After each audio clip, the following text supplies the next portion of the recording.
पण आता जात नाही खारघरला इस्कॉन टेम्पल. तर मी पनवेल स्टेशनमध्ये आहे. पनवेलवरून खारघर पकडतो ते. लवकरच घेतो खारघर स्टेशनला.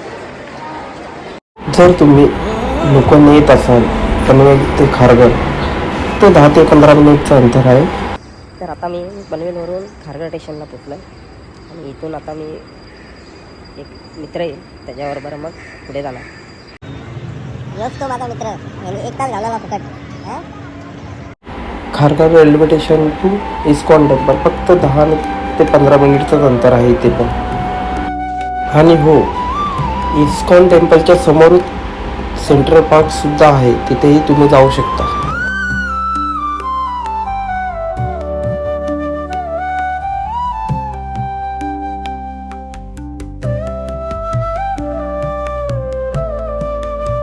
जसं तुम्ही मंदिरात प्रवेश करशाल तुम्हाला भजन ऐकायला इतकं मस्त वाटेल तर नक्कीच एकदा या आणि आनंद घ्या भजनाचं.